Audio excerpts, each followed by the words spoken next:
Les textes que nous avons lus sont pleins d'enseignements. Le premier enseignement, c'est que ce qui nous met dans une situation pratiquement de détresse, ceux qui prennent notre argent, notre vie, notre pays, ces personnes-là ont le sentiment d'être des puissants et même des tout-puissants. Mais en réalité, ils ne sont ni puissants ni tout-puissants. Et ils vont mourir, ils vont partir, et ces biens, leurs biens, sont toujours et resteront les biens des Congolais. Cela est un constat formidable et un constat important. Le deuxième point qui est nécessaire, c'est au fond, quand nous parlons de la prospérité, nous voyons dans le texte de Jean que la prospérité est demandée à Dieu. Je prie pour que Dieu te rende prospère. C'est un don de Dieu, c'est, je dirais même, un attribut de ce que tu puisses être un enfant de Dieu, que tu sois une créature de Dieu. Dieu t'a rendu prospère, Dieu t'a mis sur la terre, pas pour souffrir, mais pour que tu vives véritablement. Et j'ai même dit pour que tu sois riche, non pas à la manière des mercenaires, c'est-à-dire qu'en prenant des biens d'autrui, mais à la manière de ceux qui sont bénis par Dieu. Dieu te bénit pour que tu puisses rendre grâce à Dieu. Alors, quand on a dit cela, il y a un point qui me paraît important. Ce point, c'est la prospérité te vient de Dieu et tu la cultives pour rendre gloire à Dieu. Cela signifie qu'il ne faut pas faire comme eux qui n'ont que le sang dans les mains et le sang qu'ils boivent même pour se croire immortels. C'est Dieu qui te donne le temps que tu as pour vivre, les moyens qui te sont nécessaires, mais toi, l'effort qui t'est demandé, c'est donc de cultiver ces moyens. De cultiver ces moyens et de les protéger. De cultiver ta terre et de la protéger. Même si tu ne touches pas la terre physique, tu es aussi la terre de Dieu. Les compétences que Dieu t'a données, tu dois les cultiver. Et alors, intervient un deuxième élément. La prospérité que Dieu te donne passe d'abord par la bonne santé. Que tu sois en bonne santé. Souvent, on a le sentiment que la santé va de soi. La santé est primordiale.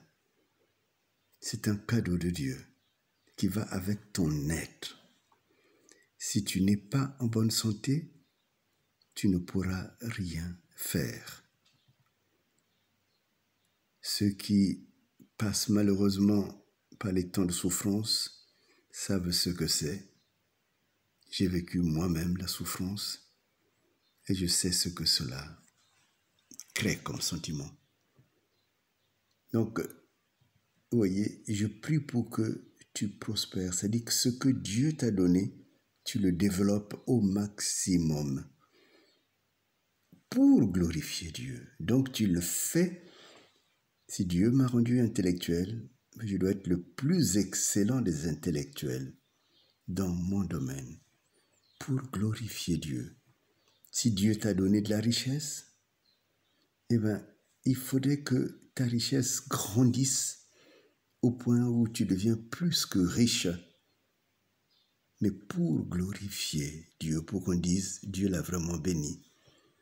Si Dieu t'a donné des compétences particulières dans la médecine, la physique, tous ces domaines-là, il faut que tu sois le plus grand des spécialistes pour qu'on dise Dieu est vraiment dans cet homme. Si tu es un grand pasteur, sois le pasteur le plus saint pour que tu puisses conduire le peuple de Dieu et qu'on dise cet homme est vraiment béni de Dieu. Si tu es un balayeur, c'est King qui disait qu'il faudrait que tu balayes de telle façon que quand les anges de Dieu vont descendre, ils se rendent compte qu'ici a vécu un grand balayeur qui a glorifié Dieu. Et donc, vous voyez, mais y compris pour que cela soit possible, que tu sois en bonne santé. Et ce qui est important, le plus important, c'est qu'au fond, la prospérité part de ton âme. C'est-à-dire que quand ton âme prospère, quand ton âme grandit, quand ton âme s'éveille, quand ton âme, je dirais, fait du progrès, c'est-à-dire que c'est ton âme qui doit progresser. Ce n'est pas l'esprit, puisque l'esprit est déjà en Dieu, si tu as choisi Dieu.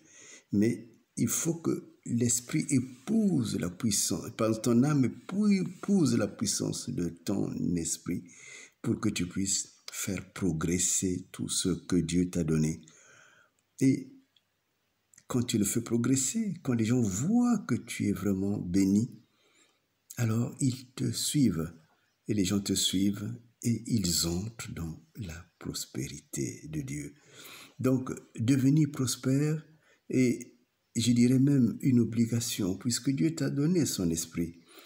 C'est une obligation de faire grandir ton âme. Ton âme doit grandir et quand il grandit, tout ce que Dieu t'a donné se développe. Donc, d'où l'intérêt de constater que tous ceux qui ont proclamé qu'il faille faire la politique sans Dieu, ils se trompent, ils ne prospèrent jamais. Ils deviennent des problèmes pour eux-mêmes. Ils n'ont de l'argent que pour eux. Et ils ne peuvent pas être regardés comme bénis de Dieu. Parce que cet argent est rempli du sang. Du sang